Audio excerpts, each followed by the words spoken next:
Hey Gotcha Gamers, what's up? And in today's video, we're going to talk about basically all of the seasonal characters that will allow you to choose from and get for free, barring you actually complete the challenges for them. So yeah, the seasonal characters we have are Asta, Mimosa, and Yami. Yami being that of the one replacing Yuno. In the beta, Yuno was the seasonal unit, but they swapped him out for Yami, and honestly, I'm happy with that because I'm choosing Yami personally. Basically, we're going to go in today's video talk about all of their skills and which one you should maybe be pulling for or which one you should maybe be getting. Because, yeah, I mean, you obviously want to get the best one, the most bang for your buck, you could say. So, yeah, let's go ahead and hop into it now. And just as a quick side note, though, guys, if you don't know how to playtest characters, you'll open your menu here, go to the bottom right corner, you'll click on this, it'll open up this menu here, you click on the little cloak here for your mages, and then from here, what you're going to do is you're going to click on the character you want to playtest with, and then hit the bottom right, and look, we're into the showcase now. Alright guys, so first things first, we're going to go ahead and talk about Yami. Yami's pretty sick, I'm not going to lie guys. I think Yami is probably the best on here to choose from, if I'm being honest with you guys. He has a special thing where he applies a huge debuff, a pretty big debuff, a really good debuff I would say, with his ultimate move. And yeah, so let's just go ahead and talk about his skills now. Alright guys, so let's go ahead and talk about his first skill now, which is the one that doesn't cost anything. You can do it every turn. It increases his attack. It's a single target ability, which is nice, but it does, as you can see, do pretty nice damage there, and also on top of that, like I said, increasing his damage. His ult's going to be the biggest thing that he does, guys. Basically, when he uses his ult, he's going to be reducing the enemy's skill points by 3, and also he's going to be not allowing them to use their level 2 skill or special skill at all.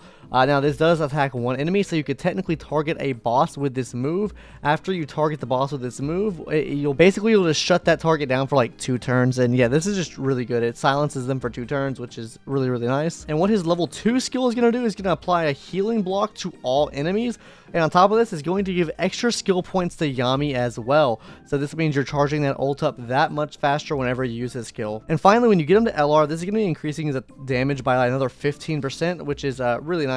Yeah, so overall, guys, I mean, I think Yami is probably the best on here, just because he does have really good single target damage. He locks down a single unit as well, meaning you can lock down bosses with him. On top of this, guys, he has a nice AoE attack as well, so you're getting some nice clean AoE damage, and you're not allowing them to heal either. So that means if you do AoE damage, the healer on their team or the healer with whatever you're facing can't heal them up at all, so it'll just be a cleaner run for you guys. Alright guys, now topping about Mimosa next, and honestly I do think Mimosa is really good. The only reason I'm not recommending you get her is because we do get a free SR Mimosa, which is actually pretty cracked, pretty good, so yeah, that's the reason why I can't recommend getting Mimosa here. But yeah, she's still really good. She still does a lot of healing, she can resurrect an ally, and yeah, she's just pretty cracked. So hopping into her first skill now, guys, as you can see, it's going to be healing, and it also has a chance to give a skill point to the healed ally, so that's really nice. Getting extra skill points for the team, meaning you're building that ultimate up faster. Her number 2 skill, guys, is going to be doing even more healing. Wow. And it's also going to be giving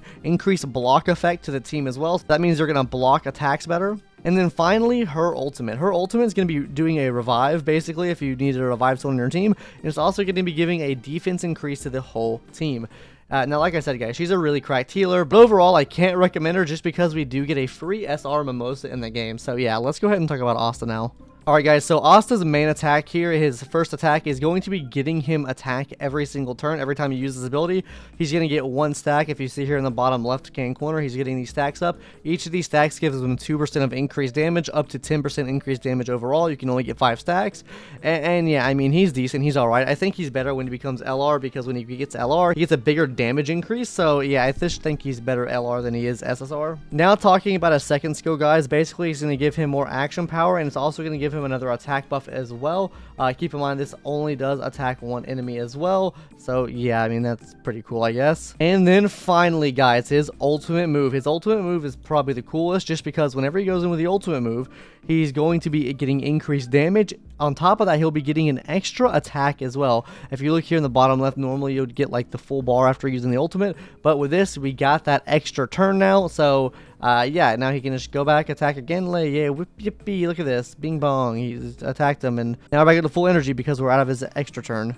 But yeah, guys, overall, I think Us is better at LR than he is SSR, so I don't really think he'll help you out as much in the early game because he doesn't have any AoE attacks. I think he is going to be a pretty nice boss slayer later on, though, just because of all of his single target damage and the ability to get an extra turn on top of that increased damage that he's already giving himself. I think he's going to be a pretty good boss killer. So overall, guys, I really think you should probably be pulling for Yami. I think Yami just gives you the most support early game, and I think that can transition over into the later game as well. So yeah, guys, that would be my recommendation to you guys to get your Yami leveled up, because I do think he's probably going to work out the best for you. Anyways, guys, that's really going to do it for today's video. If you like what you saw, please subscribe to the channel. It would really mean a lot, and also it would help us grow because I love Clover Mobile so far, and I plan on making a lot more content on it. Anyways, guys, that's going to do it for today's video. Hope everyone enjoyed, and yeah, I'll see you in the next one. Yep, bye.